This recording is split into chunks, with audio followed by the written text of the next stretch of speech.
ಬೆಂಗಳೂರಿನ ಇವಾಗಿನ ವೆದರ್ಗೆ ಪರ್ಫೆಕ್ಟ್ ಆಗಿದೆ ಈ ರಸಂ. ಹಾಯ್ ಹಲೋ ಎಲ್ಲರೂ ಹೇಗಿದ್ದೀರಾ? Welcome to Hegde's corner. ಬೆಂಗಳೂರಿನ ಇವಾಗಿನ ವೆದರ್ಗೆ ಶೀತ ನೆಗಡಿ ಆಗೋದು ಕಾಮನ್. ಆ ಥರ ಶೀತ ನೆಗಡಿ ಆದಾಗ ಪಟ್ ಅಂತ 1 ನಿಮಿಷದಲ್ಲಿ ಮಾಡಬಹುದಾದ ಒಂದು ರಸಂ ರೆಸಿಪಿನ ನಾನು ನಿಮ್ಮ ಜೊತೆ ಶೇರ್ ಮಾಡ್ತಿದ್ದೀನಿ. ಇದೇನಂತ ಗೊತ್ತಾಯ್ತಾ? ಒಣಗಿಸಿ ಇಟ್ಟಿರುವ ಪುನರ್ಪುಳಿ ಅಥವಾ ಕೋಕಂ ಸಿಪ್ಪೆ ಇದು. ಊರಲ್ಲಿ ಈ ಕೋಕಂ ಹಣ್ಣು ಆಗೋ ಸೀಸನಲ್ಲಿ ಇದನ್ನ ಈ ಥರ ಕಟ್ ಮಾಡಿಬಿಟ್ಟು ಬಿಸಿಲಲ್ಲಿ ಚೆನ್ನಾಗಿ ಒಣಗಿಸಿ ಒಂದು 8 ಕಂಟೈನರಲ್ಲಿ ಸ್ಟೋರ್ ಮಾಡಿಡ್ತಾರೆ. ಅದನ್ನು ಯಾವಾಗ ಬೇಕೋ ಆವಾಗ ಈ ಥರ ಯೂಸ್ ಮಾಡ್ಕೋಬೋದು ಅಂತ. ಶಾಪಲ್ಲಿ ಕೂಡ ಸಿಗುತ್ತೆ ಇದು. ನಾವೆಲ್ಲ ಊರಿಂದ ಬರುವಾಗ ಇದನ್ನು ಸ್ವಲ್ಪ ತೊಗೊಂಡು ಬಂದು ಇಟ್ಕೊಂಡಿರ್ತೀವಿ, ಯಾವಾಗಾದರೂ ಶೀತ ನೆಗಡಿ ಆದಾಗ ಬೇಕಾಗತ್ತೆ ಅಂತ. ಈ ಸಿಂಪಲ್ 1 ಮಿನಿಟ್ ರಸಂ ಹೇಗೆ ಮಾಡೋದು ತೋರಿಸ್ತೀನಿ ಬನ್ನಿ. ಫಸ್ಟು ಒಂದು ಪ್ಯಾನು ಬಿಸಿ ಆದಮೇಲೆ ಸುಮಾರು 1 ಸ್ಪೂನ್ ಆಗುವಷ್ಟು ಆಯಿಲನ್ನು ಹಾಕ್ಕೊಂಡಿದ್ದೀನಿ.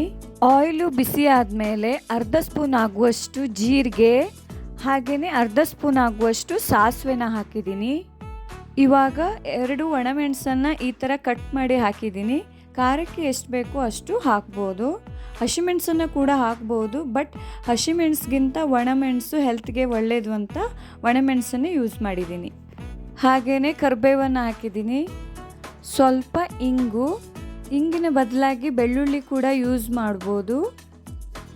ಇವಾಗ ಒಂದು 5ರಿಂದ 6 ಪೀಸ್ ಆಗುವಷ್ಟು ಈ ಥರ ಕೋಕಂ ಸಿಪ್ಪೆನ ಹಾಕಿದ್ದೀನಿ. ಅದು ಹುಳಿ ಬಿಡೋದ್ರಿಂದ ಜಾಸ್ತಿ ಏನು ಬೇಕಾಗಲ್ಲ. ಜಾಸ್ತಿ ಹಾಕಿದರೆ ಆಮೇಲೆ ತುಂಬ ಹುಳಿ ಆಗಿಬಿಡತ್ತೆ. 2 ಗ್ಲಾಸ್ ಆಗುವಷ್ಟು ನೀರನ್ನು ಅದಕ್ಕೆ ಆ್ಯಡ್ ಮಾಡಿದ್ದೀನಿ. ಟೇಸ್ಟ್ಗೆ ಬೇಕಾಗುವಷ್ಟು ಸಾಲ್ಟು ಹಾಗೆಯೇ 1 ಸ್ಪೂನು ಬೆಲ್ಲ. ಇದೆಲ್ಲ ಹಾಕಿ ಒಂದು 5 ನಿಮಿಷ ಚೆನ್ನಾಗಿ ಕುದಿಸ್ಬೇಕು. ಕುದೀತಾ ಕೋಕಮು ಹುಳಿನ ಬಿಡತ್ತೆ ನೋಡಿ. ಇವಾಗ ಚೆನ್ನಾಗಿ ಕುದೀತಾ ಇದೆ. ಕೋಕಮು ಹುಳಿ ಬಿಡ್ತಾ ಇರೋದ್ರಿಂದ ಕಲರ್ ಕೂಡ ಚೇಂಜ್ ಆಗಿದೆ. ಮೇನ್ಲಿ ನಾನು ಏನಕ್ಕೆ ಒಣಮೆಣಸನ್ನು ಯೂಸ್ ಮಾಡಿದ್ದೀನಿ ಅಂದರೆ, ನಾವು ಈ ಥರ ರಸಂ ಮಾಡಿ ಕುಡಿಯೋದು ಶೀತ ನೆಗಡಿ ಆದಾಗ ಅಲ್ವಾ. ಶೀತ ನೆಗಡಿ ಆದಾಗ ಈ ಹಸಿಮೆಣಸಿಗಿಂತ ಒಣಮೆಣಸು ಬೆಟರ್ ಅನ್ನೋ ರೀಸನ್ಗೆ ಇದನ್ನು ಯೂಸ್ ಮಾಡಿದ್ದೀನಿ. ಈ ಥರ ಚೆನ್ನಾಗಿ ಕುದಿದ್ರೆ ಆಯಿತು, ಈ ರಸಂ ರೆಡಿ ಆಗತ್ತೆ. ಈ ಥರ ಬಿಸಿಯಾದ ರಸಂನ ಒಂದು ಕಪ್ಪಲ್ಲಿ ಹಾಕ್ಕೊಂಡು ಕುಡಿತಾ ಇದ್ದರೆ ಶೀತ ನೆಗಡಿ ಇಲ್ಲ ಒಳಜ್ವರ ಬಂದಿದ್ರೆ ಅದು ಕೂಡ ಓಡಿ ಹೋಗ್ಬಿಡತ್ತೆ.